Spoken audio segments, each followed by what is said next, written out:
Hey everybody, this is a Review Revolution coming back at you after a fantastic Christmas. I had a great one. I hope you did too. Really looking forward to 2010 and all the great stuff that's going to be coming up from there. For today though, we are going to take a look at the Wal-mart exclusive Marvel Legends Tigra. And taking a look at the pack, you can see it's got the Marvel Legends at the top. On the side, there is the usual 4 frames of the character from the different comic appearances. That one being my favorite. She is part of the Nemesis Wave, figure 1. And by looking in the pack, you can kind of see Nemesis down there. Looks like he can be a pretty big character. Don't know who he is, but looks like a pretty big character. In the pack, she actually looks really nice. Her colors come out good. Her metallic blue bikini. Can't have Tigra without her blue bikini. On the back, we do get a look at some of the other characters that are in the wave. There is Tigra number 1. The Punisher, who actually has a variant. Black Bolt. Daredevil, also with a variant. Nova. And kind of a fuzzy looking beast.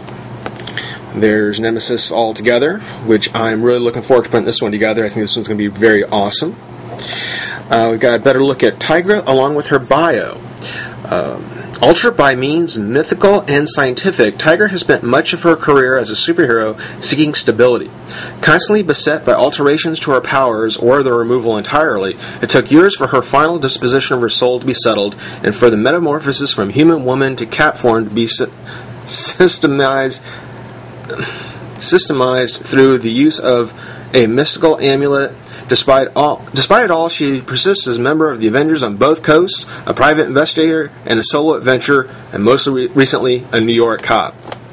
So, you know, she's got many professional trades. We'll go ahead, take a few moments, pop her out of the pack, get a closer look at the figure, so stick around.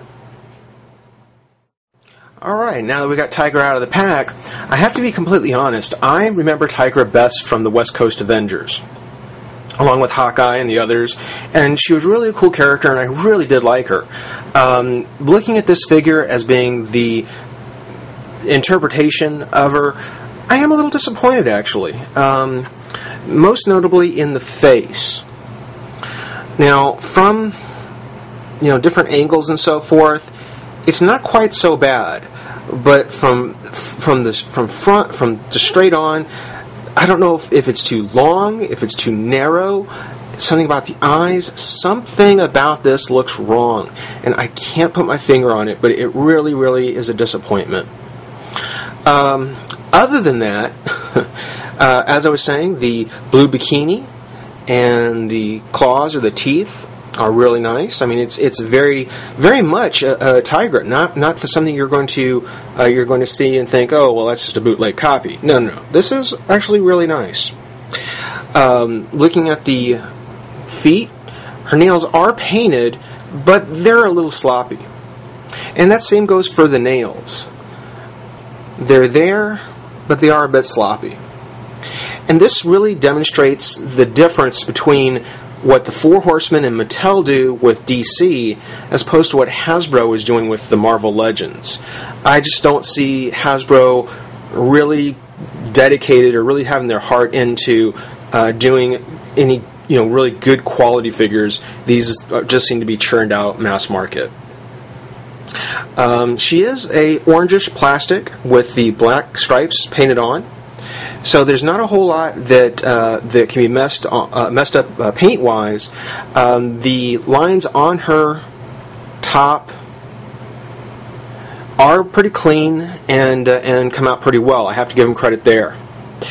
The hair is just a solid piece of orange plastic, no highlights, nothing like that. And again, another example where DC and the Four Horsemen really put a lot more effort and nice, better touches into what they're putting together.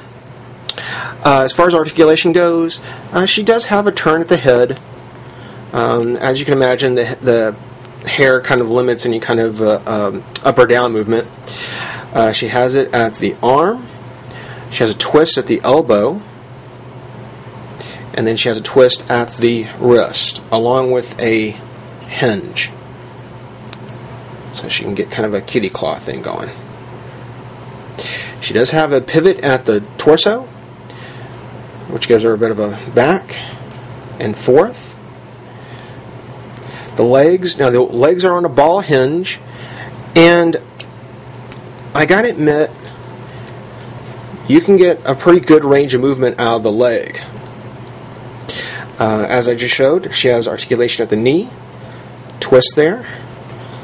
She also has it at the foot, and a twist there.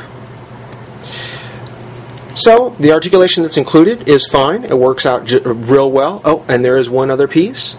She does have her tail. Kind of down when she's serious and up when she's playful. For the most part, though, I don't have any arguments with the articulation. I don't have any articulation or any arguments with the build of the figure per se. Just with, maybe I'll correct myself. Just with, like I said, the face and just how badly it was designed and how little detail is really being put into this figure. It's just kind of disappointing. Her sole accessory is the top torso to Nemesis. Now, as I said, I don't really know who this character is. I'll probably do a little bit more of a read-up on it, find out more. But just from what I can tell, looking inside with the skeleton inside, I'm really going to be kind of jazzed about having this one put together. It looks like it's going to actually be really cool. So just like with the DC Universe, we're going to go ahead and go over each of the figures, and we'll be putting Nemesis together at the end.